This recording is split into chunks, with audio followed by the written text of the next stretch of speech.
할렐루야. 오늘은 히브리서 7장의 말씀 가지고 언약의 보증서라고 하는 말씀을 좀 드리겠습니다.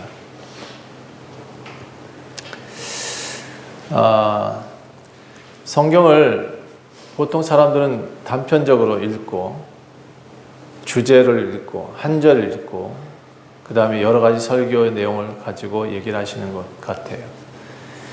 그런데 그렇게 되어지면 의미 전달이 정확히 안 되어집니다. 성경이 말하고자 하는 의미는 성경 한 장에 다 내용들을 이해할 때 가능합니다. 여러분 왜 이 성경을 제대로 못 읽고 이해를 못하느냐 하면 성경 내용들을 전체적으로 읽지 않고 있기 때문에 그렇습니다. 사람들이 읽고 나면 또 그 읽은 다음에 내용이 전달받게 되어지면 이게 이런 뜻이구나 라는 이해할 수 있습니다. 그래서 제가 좀 길지만 성경을 한 장씩 읽는 것은 이 내용들을 정확히 이해하시려고 하는 것입니다. 제가 지난주에 말씀이 녹음이 안 돼가지고 방송을 못 보냈어요. 그랬더니 여기저기서 전화가 오셨어요. 왜 방송을 안 보내시냐고. 그래서 제가 잘못했습니다. 앞으로는 장비를 잘 점검해서 성경 말씀을 잘 전달하도록 하겠습니다. 했습니다. 우리 교회 인원은 적은데 밖에서 듣는 인원이 점점 늘어가는 것 같아서 좀 감사하기도 하고 그렇습니다. 원래는 언약의 보증서라고 하는 단어는 성경은 없습니다. 여기엔 언약의 보증이요라고 되어 있는 단어가 있습니다. 예수님이 언약의 보증이 되셨다. 하나님이 그를 보내심으로 정말 보증을 하셨다. 이런 뜻이거든요. 근데 보증서라는 단어를 하나 더 씁니다. 서라는 것은 종이를 가르치고 있고 어떤 계약서와 같은 내용을 얘기하고 있습니다. 예수님 보낸 것 자체가 보증이다. 뭔가 증명이다. 라고 말하고 있습니다. 어떤 증명을 말하고 있는지 한번 들어보시면 좋겠습니다. 여러분 교회를 믿습니까? 아니면 예수를 믿습니까? 예수를 믿습니까? 예수를 믿는다면 그 믿음이 진짜인지 가짜인지 언제 알 수 있을까요? 여러분은 언제 예수님을 믿는다 정확히 알 수 있을까요? 예수님은 겨울에 오실까요? 여름에 오실까요? 다시 오신다는. 그리고 겨울에 밤에 오신다는 얘기가 있어요. 부흥사들의 이야기입니다. 겨울 눈바람 가득 칠 때 그때 오신대요. 그리고 깜깜한 밤에. 왜 그럴까요? 우리의 신앙이 잠자고 있을 만한 때 하나님은 나타나셔서 우리의 신앙을 점검하신다. 또는 우리가 하나님을 만날 때 언제 만나냐 그러면 여유 있고 행복할 때 만나는 것 같지는 않아요. 간절하게 찾을 때 만나잖아요. 그렇죠? 누가 찾을 때? 내가 찾을 때. 내가 주여 당신이 필요합니다 라고 마음을 열었을 때 하나님이 나타나신단 말이에요. 그렇죠? 교회 다니면 복을 다 받을까요? 아니에요. 복을 받을 수 있죠. 예수님 자체가 복인데 그 복이 내가 원하는 복이 아니고 하나님이 원하신 복이라서 좀 다르죠. 그렇죠? 누구나 복을 받을 수 있지만 이 복이 뭔지는 잘 모르는 것 같아요. 교회에 다니는 최종 목적이 뭔가요? 조엘 오스틴 교회가 4만 명이 모인대요. 주일날. 대단한 교회죠. 그렇죠? 근데 그 사람이 쓴 책이 목적을 이루는 삶 이렇게 돼 있어요. 저는 그 책을 읽으면서 이 사람 방향 잘못 잡았다 하고 확 닫아버렸어요. 왜 그러냐면 목적을 이루는 삶 자체가 하나님을 향한 구원에 하는 목적이 아니라 잘 돼야 된다. 이게 목적이에요. 그래서 저는 그게 좀 잘못됐다 생각하고 닫아버렸는데 예수가 목적이 돼야 되고 구원이 목적이 돼야 됩니다. 여러분 최종 목적지가 부귀영화라면 우리가 제일 불쌍한 사람이거든요. 교회 다니는데 부귀영화가 안 오면 어떡할 거예요? 제일 우리가 자랑할 수 있는 건 뭐냐면 구원받았다는 얘기거든요. 따라합시다. 구원. 10원 얘기하는 게 아니고 구원. 나는 건져내졌다는 거예요. 어디로부터? 세상으로부터 건져내졌다. 죽음으로부터 건져낸 사람이다. 이게 저 사람과 내가 다른 이유라는 얘기예요. 우리는 이 세상에 살지만 산 사람으로 살고 있다는 얘기예요. 죽은 자가 아니고. 여러분, 이 앞에 질문들을 제가 드렸는데 예수 믿습니까? 정말 교회가 필요한가요? 또 교회 다니면 복 받나요? 여러분이 다니고 있는 이 최종 목적이 뭡니까? 이런 질문에 답을 다 하셔야 돼요. 그래야 여러분의 신앙이 바로 설 수 있어요. 이 물음에 정확한 답을 하는 사람은 부귀영화에 초점 맞추지 않고 나는 예수라는 곳에 초점 맞추고 살 것 같아요. 구원에, 환경에 영향을 받지 않을 것 같아요. 내가 사는 목적이 주님, 하나님, 그분과 함께 동행하는 것, 그게 최종 목적이어야 돼요. 근데 이렇게 말하면 되게 좀 밋밋하죠? 그게 뭐? 밥이 나와, 떡이 나와. 떡이 나와요. 쌀이 나옵니다. 제가 장담할게요. 예수 믿으면 다 나와요. 근데 여기에 초점 맞추지 말라고요. 여기는 부수적인 것이 진짜는 사는 거 아니에요? 살아있어야 밥도 먹고, 살아있어야 말도 하고, 노래도 할 거 아니요. 그렇죠?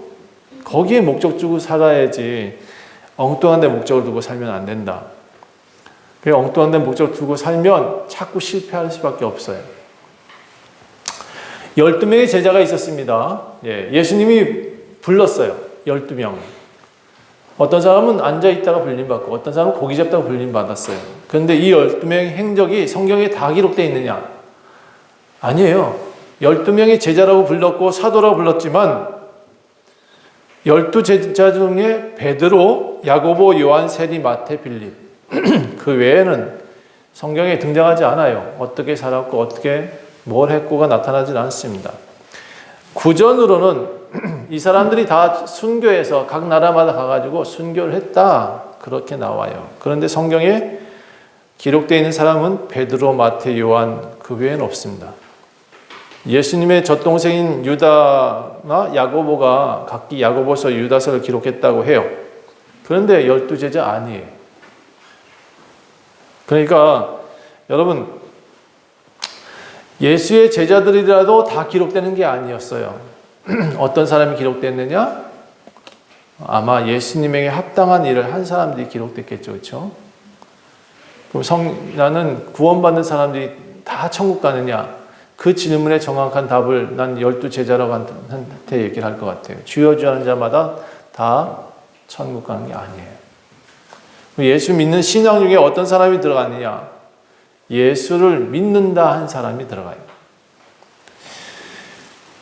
예수님의 공생애가 얼마인지 아시죠? 3년 반이라 그래요. 짧았어요. 그런데 그 기간 동안 예수를 따라다닌 사람들, 그 사람들이 예수님을 믿었을까요? 추종했을까요? 3년 반 동안은 예수님을 저는 믿었다라고 표현하기가 좀 그래요. 왜냐하면 따라다니면서 어떻게 했냐면 두 형제는 서로 싸워요.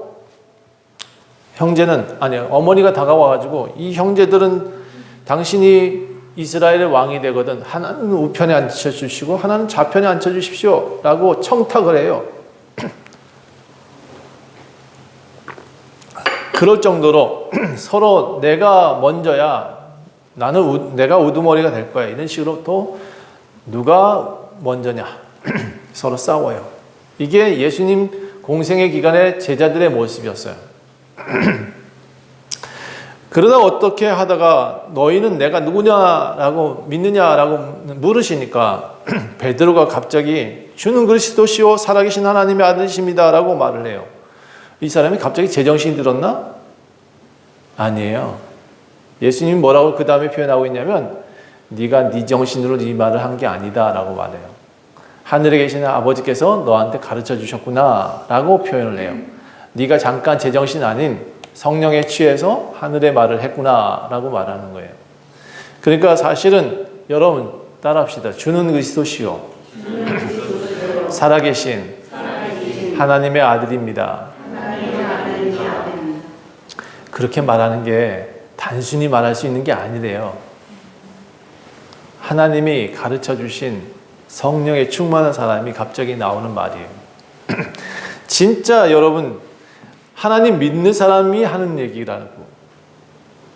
이거는 형식으로 말할 수 있는 얘기가 아니었다는 거예요. 예수님의 제자들 중에 베드로가 이 말을 하긴 했지만 이게 예수님의 제자들한테 모두 다 신앙 고백이 되었지만 그래도 이게 그 당시만큼은 공생의 안에 있을 때만큼은 예수님이 이 땅에 나타나셔서 제자들 데리고 다닐 때 하셨던 베드로의 이 고백은 지정신으로 한 게 아니에요. 그냥 들어서 했어요. 결국 예수님의 제자들, 저는 공생의 기간에 추종했다고 보여집니다. 그 제자들은 믿음을 가지고 있는 게 아니었어요. 그냥 하나의 추종자의 그가 왕이 되면 자기 하나는 국무총리가 되려고 하는 그런 형태로 지금 따라다녔다는 거예요. 유다는 재무장관이 되고 싶었을 것 같아요. 돈을 잘 세고 있었으니까. 근데 가룟 유다는 어떻게 해요? 예수님을 팔아먹는 앞잡이가 돼버려요. 그러니까 여러분, 저는 이 땅에 지금 하나님 나라가 있다고 생각지 않거든요. 예수님은 그렇게 말해요. 이 지금 교회는 우리가 하나님 나라의 모형이라고 우리가 말하고 있지만 사실 조금 어거지가 있어요. 정말 하나님 나라의 모형은 사람이 하나님 모양이지 사람 안에 하나님이 거하시지 건물 안에 있지는 않아요. 그러니까 여러분 자꾸 건물에 매일 필요는 없어요. 내가 지금 성전이 됐느냐 안 됐느냐가 맨날 체크를 하셔야 될 거지 교회 크다, 우리 교회 많이 모인다 이걸 자랑할 필요가 없다고요.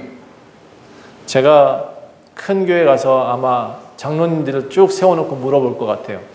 당신은 성전입니까? 허수아비입니까? 본인들이 성전이라고 대답할 수 있는 사람이 있으면 그는 정말 진짜 믿음이 있는 사람일 것 같아요. 그 사람은 큰 교회나 작은 교회나 상관없이 다닐 것 같아요. 여러분이 성전이심을 믿으셔야 됩니다. 예수님의 제자들은 3년 반 동안 예수님 따라다녔는데 갑자기 예수님이 콱 하고 죽어버렸어요. 십자가에서. 그때 예수님 제자들은 예수님 옆에 남아 있었다고 기록되어 있던가요? 아니면 다 도망갔다고 기록되어 있던가요? 다 도망가 버렸어요. 하나도 남김없이 예수님을 다 떠나갔어요. 그 중에 하나라도 십자가 앞에서 지키고 서 있었다면 그는 세상의 왕이 됐을지도 모르겠어. 근데 하나도 남기지 않고 다 도망갔어요. 물론 12제자들이 각 나라에 가가지고 복음을 전하는 왕의 역할을 했습니다. 그 나중 일이에요. 예수님의 십자가를 지키는 사람이 정말 있을까요? 우리 중에는 정말 예수님의 십자가를 지키고 있는 사람이 있나요? 여러분 진짜 믿음은 예수님의 십자가를 지키고 있는 사람이에요. 예수님의 제자들은 언제 이렇게 바뀌었냐? 십자가를 지고 거꾸로 매달려 죽었대요. 베드로는. 내가 어떻게 예수님과 똑같은 방법으로 죽을 수 있어? 나는 거꾸로 매달아 주시오 라고 요구했다 그래요. 여러분 이렇게 존귀함을 깨달은 사람들은 그 십자가를 귀하게 여기고 물론 교회도 귀하게 여기겠지. 그러나 더 중요한 건 예수를 정확히 알겠죠. 예수가 누군지. 예수님이 십자가에 돌아가셨는데 갑자기 다 도망가고 어느 집에 모여가지고 문을 꼭꼭 잠그고 있었어요. 3일이 지났는데 어떤 여인이 와가지고 예수님 부활했대 하고 했어요. 베드로 달려갔다가 돌아와서 다시 문을 꽉 잠그고 또다시 숨었어요. 모든 것이 두려웠어요. 나도 잡히면 죽을 건데. 그랬던 것 같아요. 그런데 갑자기 누군가 나타났어요. 문을 분명히 잠그고 있는데 뭐라고 했냐면 나다 두려워하지 마라 하고 나타났어요. 하얀 옷 입은 분이. 못 믿겠다는 도마한테는 다시 오셔가지고 또 옆구리 손 좀 넣어볼래? 하고 내 손 만져봐 하고 손도 내밀시고 옆구리 손도 넣게 만드셨어요.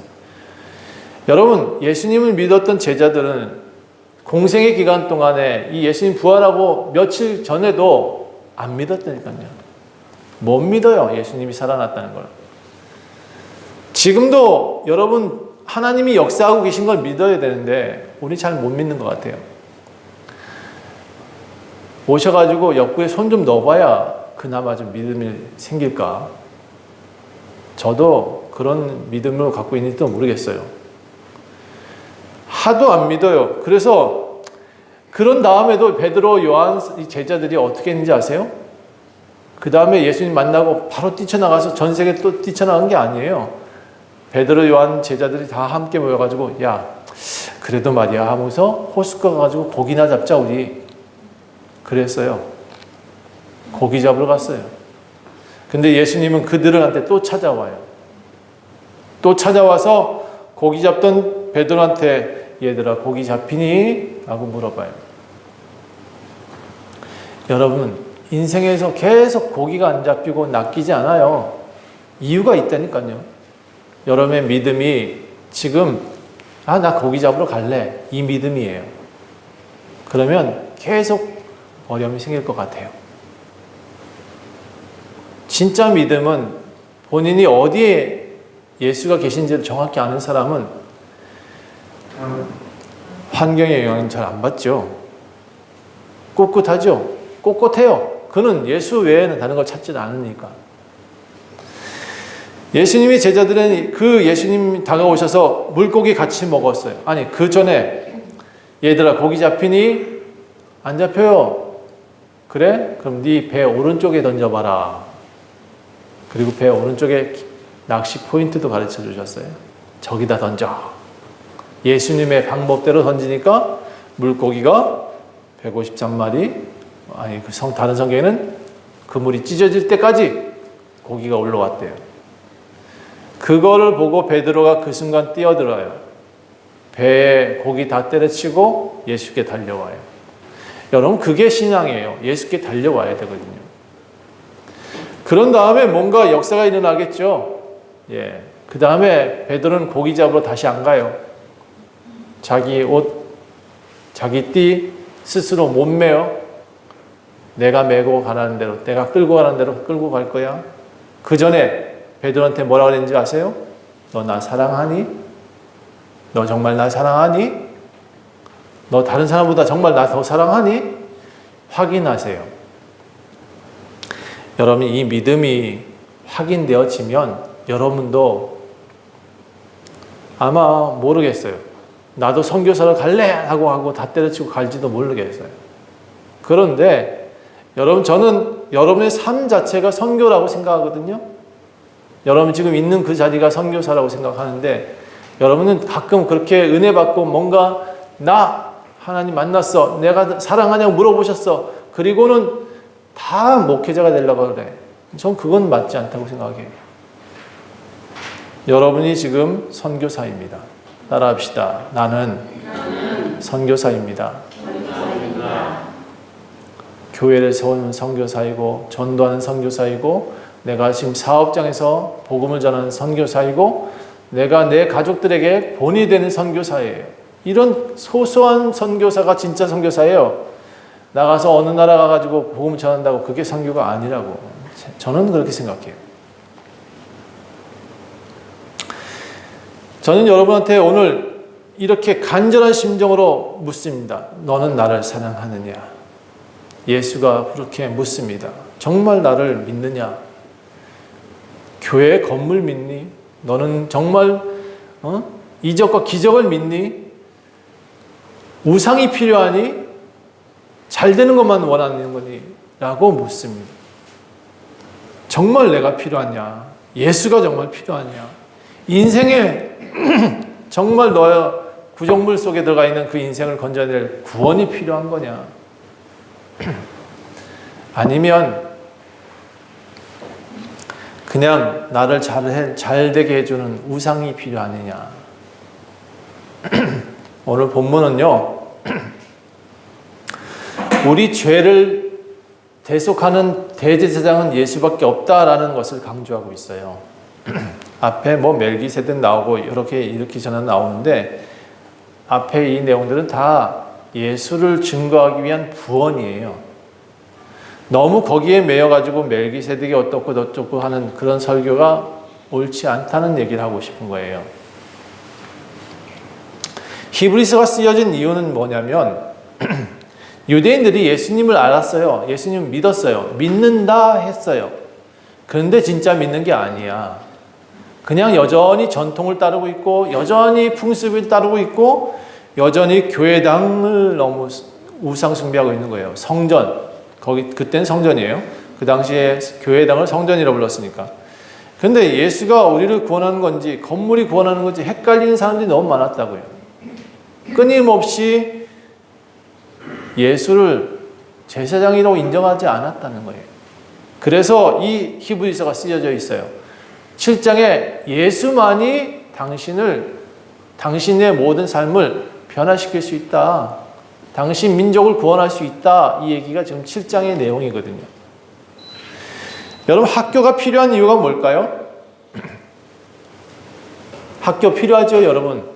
우리 기독교가 제일 먼저 복음을 전하기 위해서 학교를 세웠대 그래요. 그리고 의사를 만들어냈어요. 재밌는 거는 우리나라 최초 의사가 백정의 아들이었다는 사실. 예수 믿겠다는 사람한테 역사가 일어나는 거예요. 백정이 어떻게 의사가 돼요? 저는 그게 하나님의 역사라고 생각하거든요. 믿음을 예수께 초점 맞춘 사람이 하늘에서 복을 받는다 생각하는 거예요. 히브리서 쓰여진 이후 유대인에게는 실제 믿음이 없어요. 그냥 의심 많은 사람들이 이 책을 보면서 조금씩 그 의심을 풀라고 쓰여진 게 히브리서라고요. 지금으로 표현하면 교회는 잘 나오는데 예수를 믿는 것이 아니라 교회를 추종하고 목사를 추종하는 사람들한테 그게 아니야 라고 내비게이션을 쓰고 있는 거예요. 여기가 길이야 라고. 교회당 믿으면 안 되고요. 목사님 믿으면 안 돼요. 장로님도 믿으면 안 돼요. 우리는 믿음의 대상이 될 수 없어요. 사람은 절대로 믿음의 대상이 아닙니다. 따라합시다. 사람은 사랑하는 대상입니다. 사랑하라 라고 하셨어요. 내 이웃과 내 몸을 사랑하듯이 내 이웃도 사랑하라. 내 부모를 사랑하라. 공경하라. 이게 우리가 해야 될 일이지 우리가 추종받아야 될 대상이 되면 안 돼요. 반드시 저는 우상 숭배하는 것처럼 사람들을 끌고 다니는 그 사람은 지옥 간다고 믿습니다. 자, 학교가 필요한 이유가 뭐라고요? 대답을 안 해서 제가 다시 물어봐요. 학생을 훌륭하게 키우는 곳이죠. 그렇죠? 그럼 교회는 뭘까요? 교회당 왜 필요하고 교회 왜 필요하고 목사 왜 필요해요? 또 해야지. 나를 위해서. 따라합시다. 나를 위해서. 내가 구원받기 위해서 목사가 필요하고 교회당이 필요한 거예요. 자, 다시 말해서 교회는 성전이 아니에요. 교회는 사람으로 하여금 성전이 되도록 사람이 성전되게끔 만들어가는 교육기관이고 실습기관이에요. 조금 더 포장해서 하나님 나라의 모형이라고 표현하고 있어요. 여기서 사랑하는 모습이 당연히 하나님 나라 간다고 제가 표현했어요. 여러분, 여기서 믿는 그 믿음대로 우리는 천국 간다. 우리가 믿는 믿음대로 지옥도 갈 수 있다. 누구를 추종하느냐, 누구를 섬기고 있느냐에 따라 우리는 그곳으로 간다. 예수를 믿어서 구원받을 수 있는 사람들, 그분 한 분 한 분을 성전으로 만들어가도록 돕는 것이 목사의 사명이고 교회의 사명이에요. 그러므로 여러분, 우상 숭배는 안 돼요. 교회에 제가 이걸 너무 아끼지 말라 그랬어요. 바닥을 너무 아끼지 말아라. 애들이 많이 뛰어다닐 때는 애들아 뛰어다녀. 괜찮아. 부셔지면 내가 다시 살게 이랬어요. 다시 사면 되잖아요. 그렇죠? 뭐 어려워. 그렇죠? 하늘나라의 모형, 우리 교회도 너무 포장할 필요 없어요. 정직하게. 전 솔직히 교회가 찻집으로 팔리는 게 더 낫다고 봐요. 이단한테 팔리는 것보다. 어제 누군가 그런 질문을 하더라고요. 이단에 요즘 교회가 팔린대요. 아, 그거보다는 난 교회가 찻집에 팔렸으면 좋겠다. 차라리 그게 낫겠다 싶어요. 여러분, 이 교회라는 공간 자체도 잘 쓰여졌으면 좋겠어요. 잘 지어놓고 왜 이단한테 파는지는 잘 모르겠지만, 자, 어쨌든 이 사람들, 히브리 저자는 이 예수님이 대제사장이라는 강조하고 있어요. 예수님만이 우리를 구원하실 수 있는 분이다 라고 말하고 있어요. 그게 멜기세덱이 등장한 이유예요. 앞에서는 멜기세덱도 잘 모른다라고 표현하고 있었어요. 그래서 레위 지파 사람 가운데 한 사람으로 세워진 제사장들이 아니다라는 거예요. 갑자기 멜기세덱이 왜 등장했냐면 이 사람도 예시 인물로 레위 지파 사람이 아닌데 멜기세덱이 대제사장이 됐대, 이 얘기를 하고 싶은 거예요. 예수님이 분명히 대제사장이다라고 말하길 강조하려고 예수님도 레위 지파 사람이 아닌데 갑자기 대제사장이 됐대, 그럴 수 있다라는 얘기를 하고 싶은 거예요. 7장 1절부터 14절 내용이 그런 내용이에요. 여러분, 예수님에게 초점 맞추고 7장을 다시 읽었으면 좋겠고요. 1절부터 10절까지는 이런 내용이에요. 구약의 아브라함 시대에 멜기세덱이라는 사람이 등장했다. 구약의 아브라함 시대에는 레위 지파라는 것도 없었는데 갑자기 아브라함이 멜기세덱이란 대제사장이 등장했다. 그 사람을 뭐라고 표현했냐면 지극히 높은 제사장이라고 불렀다. 아브라함이 여러 왕을 죽이고 돌아왔을 때 아브라함을 축복하고 복을 줬어요. 이 멜기세덱을 의의 왕이라고 표현하고 살렘 왕이다라고 했어요. 이 살렘이라는 뜻이 평강의 왕이다라는 뜻을 갖고 있어요. 그러니까 이 사람 기록을 찾아봤는데 어머니도 없고 아버지도 없고 갑자기 등장한 사람이다. 거기다가 성경이 여기 뭐라고 표현하고 있냐면 하나님의 아들 같아 라고 표현하고 있어요. 그래서 여러분, 이 멜기세덱은 아마 어쩌면 예수가 아니었을까? 아브라함이 만났던 세 천사도 있습니다. 그들도 한 분은 예수님이 아닐까라는 거예요. 저는 그렇게 생각합니다. 각자 학자들은 다르게 천사였을 것이다, 뭐 어떤 살렘 왕, 그 당시의 왕이었을 것이다, 그렇게 얘기를 하고 있으나 여러분, 저는 아브라함에게 복을 주시는 이가 여기 또 뭐라고 표현했냐면 큰 자가 작은 자한테 복 주는 거 아니냐, 축복해 주는 거 아니냐라는 거예요. 우리가 아는 제사장이라는 이 제도는요, 모세 이후에 나온 제도예요. 아브라함 한참 후에 있는 레위 지파가 아론을 통해서 아론의 제사장을 삼고 그의 후손들인 레위 지파가 제사장이 되는 제도예요. 그러니까 아브라함 시대에 갑자기 멜기세덱이라는 대제사장이 등장했다? 그것 자체가 이상한 거다라는 거예요. 그리고 이 멜기세덱 레위 지파에서 세운 이 사람들도 10분의 1을 받았다는 거예요. 레위 지파 사람도 10분의 1을 받았는데 우리 예수님이 그만큼의 대접받는 것이 이상하냐라고 성경은 물어요. 아브라함 시대도 멜기세덱 높은 제사장, 대제사장을 표현하고 있어요. 근데 이해가 안 되는 게 모세 시대에 등장하는 레위 지파도 아니라는 말이에요. 모세 시대부터 시작되는 레위 지파가 아닌 갑자기 대제사장으로 나타나고 그가 어떻게 대제사장 직분을 얻었느냐? 아브라함도 그에게 경배하지 않았느냐?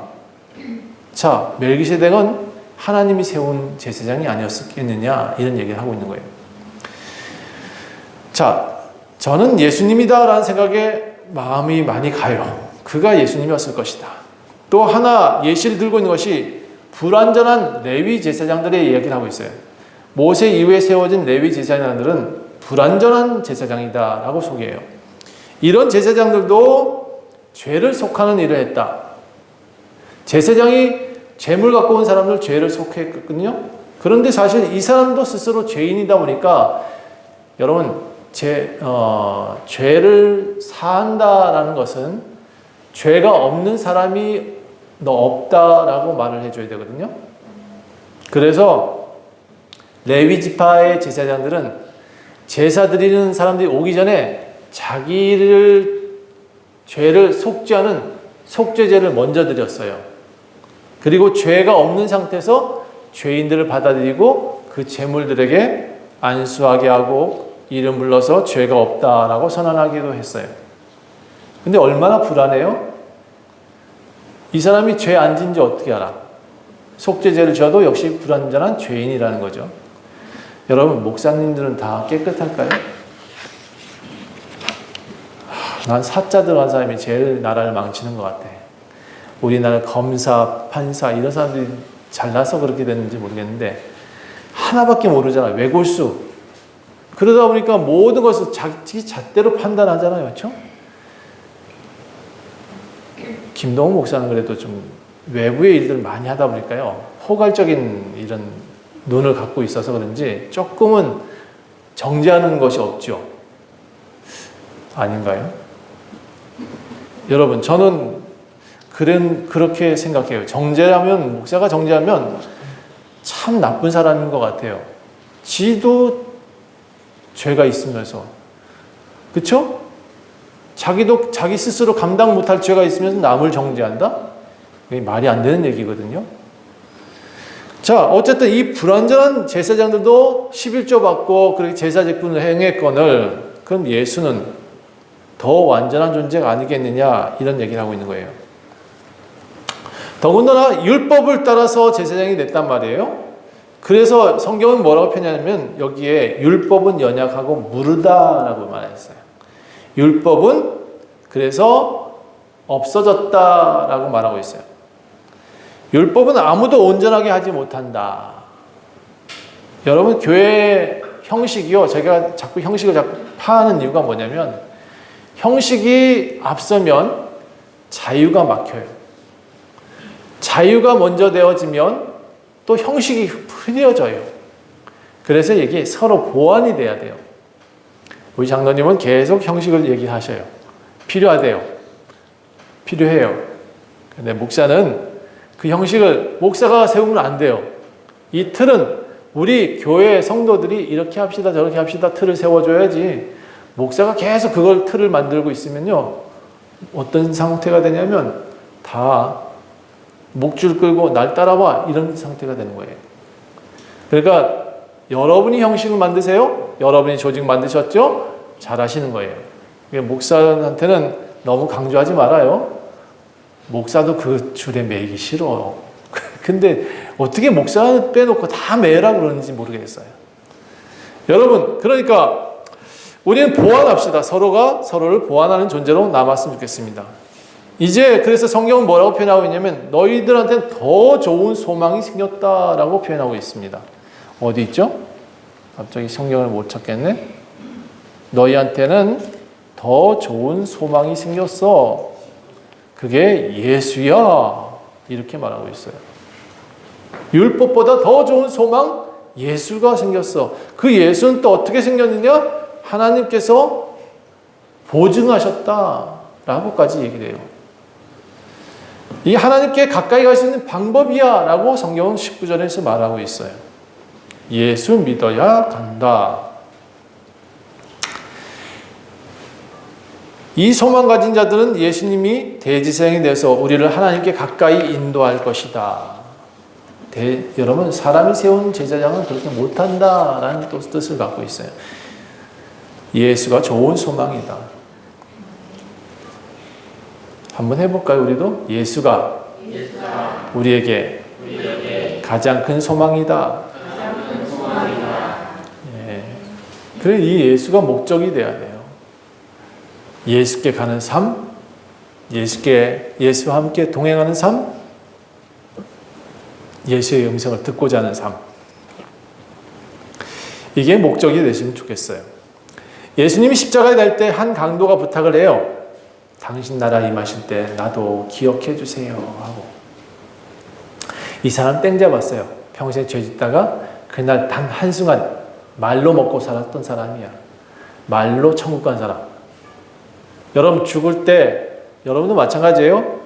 평생 죄 짓다가 단 하루 숨 꼴딱꼴딱 하기 전에 나는 예수님 믿습니다 해도 천국 가요. 근데 되게 불안한 사람 아니에요? 평생 욕먹다가 그날 하루 딱 고백해서 천국 간다면 되게 부끄럽지 않겠어요?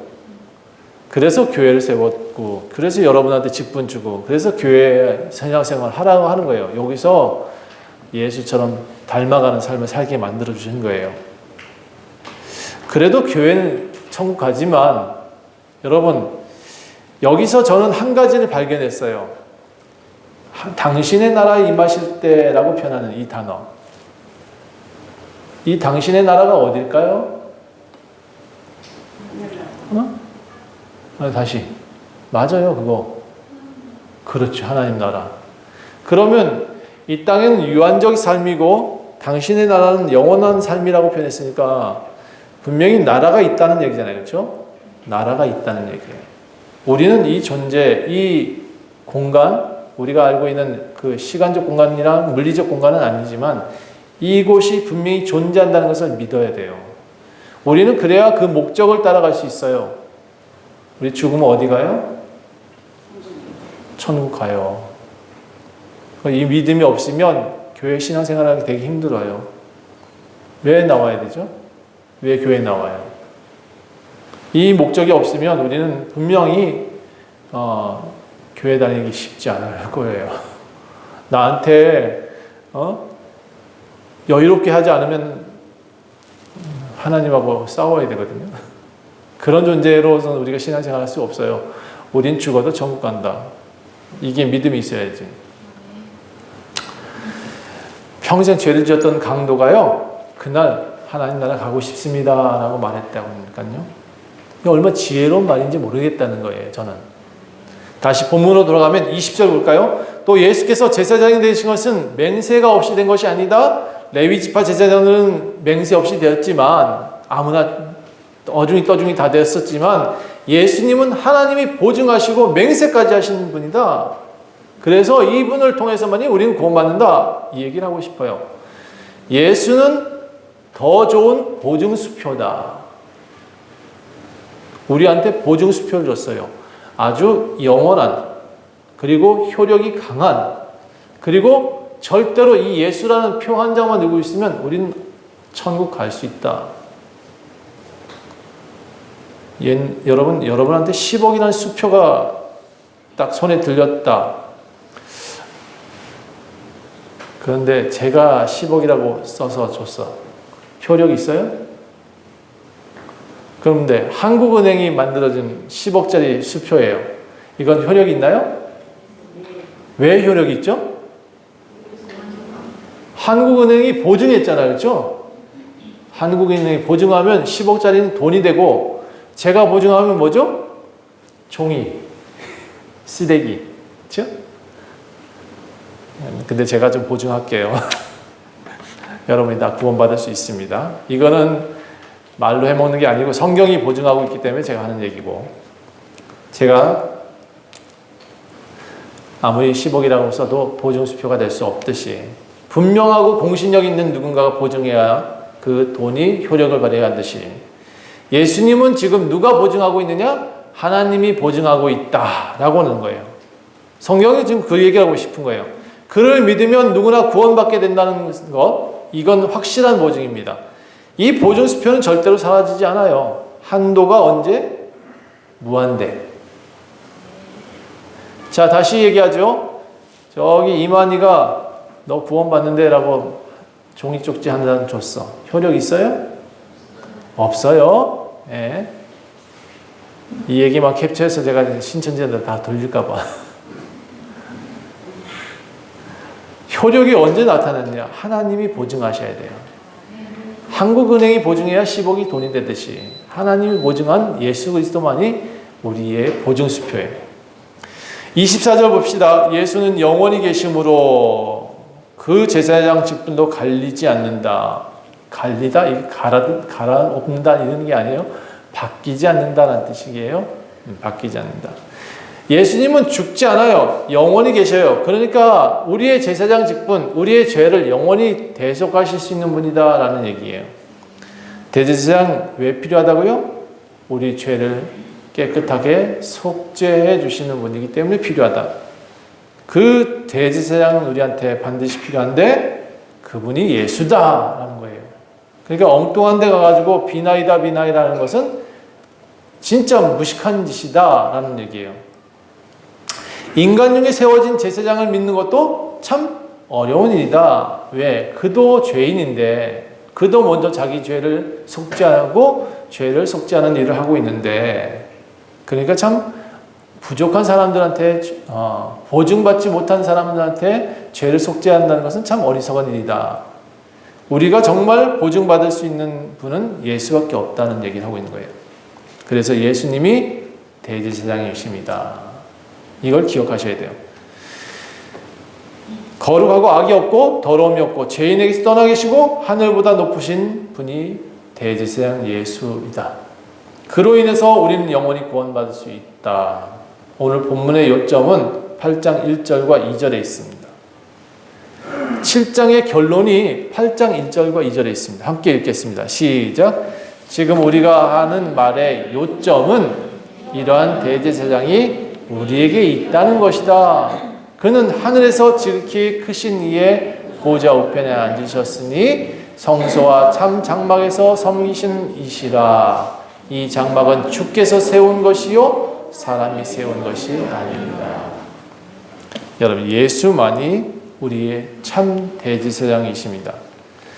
예수가 우리의 언약의 보증서이십니다. 이 언약의 보증서는 절대로 한도가 없어요.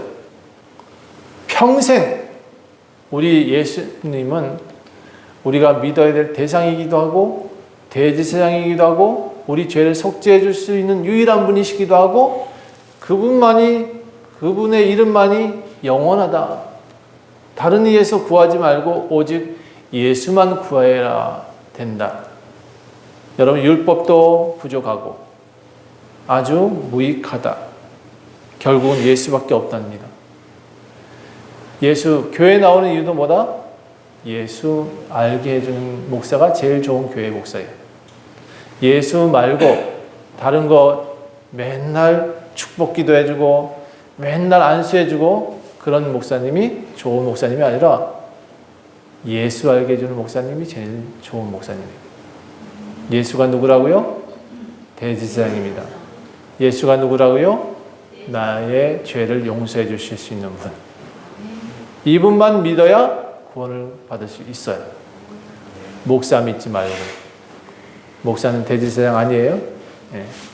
암만 잘나도 믿지 마세요. 오직 예수만이 우리를 구원하실 수 있다. 그러니까 여러분, 예수께 인도하는 김동훈 목사가 좋은 목사인가요? 네. 그래요. 예수께 인도하는 목사가 좋은 목사예요.